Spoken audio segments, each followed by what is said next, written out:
There is a shape that people have been seeing at the edge of the forest for a very long time. Taller than a man, covered in hair, walking upright, on two legs, before it steps back into the trees and is gone. We have called it many things. Sasquatch, the wild man, Bigfoot. Tonight, we are not going to tell you it is real, and we are not going to tell you it is a lie.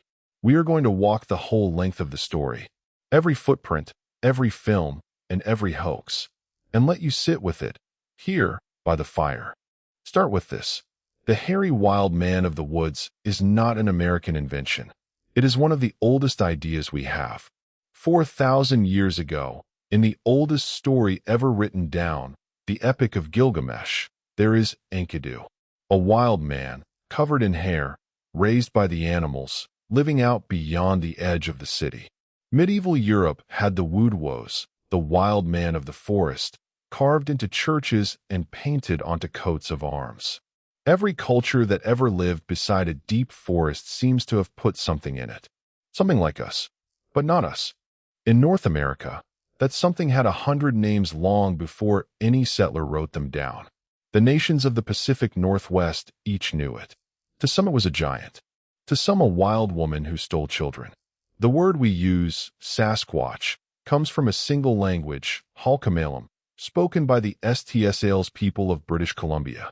Their word was Saskits. In the 1920s, a schoolteacher named John Burns collected these stories from them, anglicized that word, and gave us Sasquatch. The name is real and old. What it describes is the question. The written sightings begin with the explorers. In 1811, the mapmaker David Thompson, crossing the Rocky Mountains, found a line of enormous footprints pressed into the snow, 14 inches long, 4 toes. He did not know what to make of them, and he wrote them down, and he moved on. Through the 1800s, the accounts trickle in. Settlers, trappers, tribal elders, all describing the same thing. A giant, hair-covered figure, keeping its distance at the treeline. For most of that century, nobody was hunting it. They were just, now and then, seeing it. Then it turned aggressive. In 1924, a group of miners were working a claim near Mount St. Helens, in a gorge now called Ape Canyon. They said that at night, tall ape-like creatures pelted their cabin with rocks, and that one of them fired back. That same year, a lumberjack named Albert Ostman claimed something stranger, that he was picked up in his sleeping bag in the night, and carried for hours, and held for days by a whole family of the creatures, before he escaped. He told nobody for over 30 years. Believe him or not, the modern legend was beginning to take shape. And then came the footprint that named it. 1958, Bluff Creek, Northern California. A road crew was cutting a logging track through deep forest, and one morning their bulldozer operator, Jerry Crew, found huge human-shaped footprints circling his machine, 16 inches long.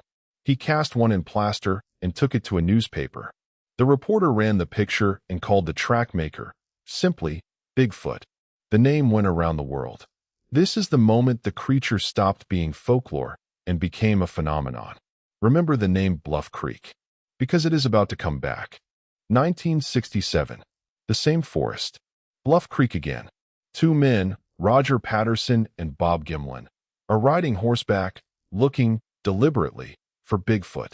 And on the 20th of October, they say they found it. What Patterson filmed in that next shaky minute is the single most famous piece of evidence that has ever existed. 59 seconds of a tall, dark, hair-covered figure walking across a gravel bar, and at one moment, turning its head to look straight back into the camera. They call her Patty. Frame 352 is the most studied frame in the history of the unexplained. And to this day, no one has ever completely proven what it shows. For the believers, the film was never alone. There are the footprint casts, hundreds of them, some showing what look like the fine ridges of skin you find on a real primate's soul. There is the Skookum cast, taken in the year 2000, said to be the imprint of a huge body that laid down in the mud.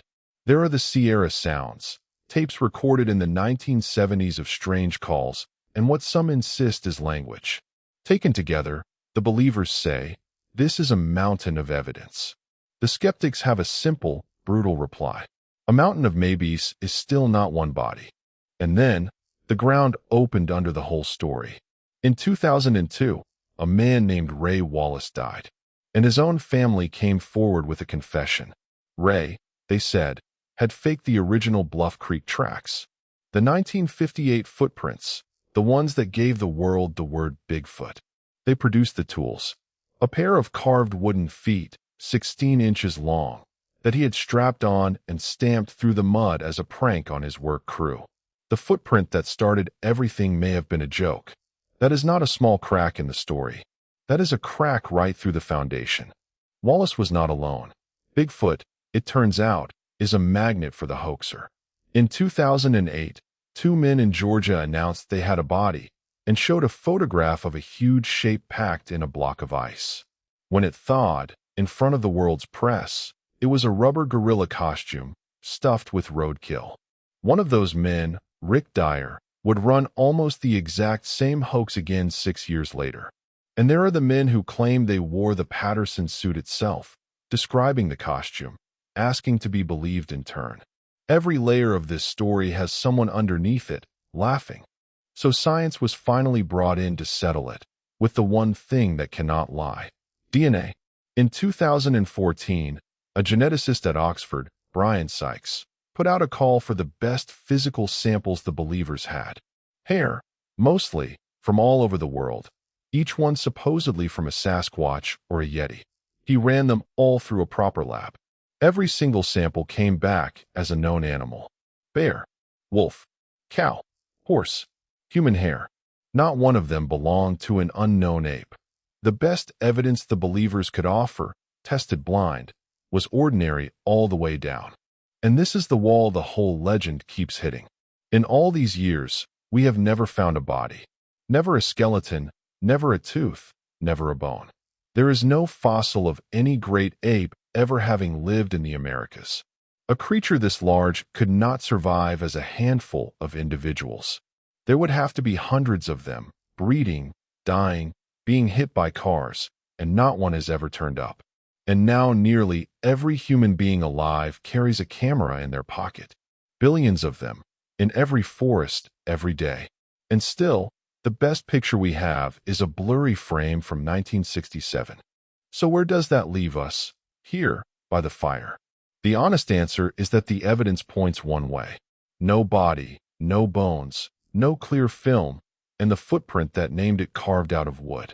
And yet, people are still, tonight, walking out of the trees pale and shaking, swearing they saw it. Maybe what we are really chasing was never an animal at all.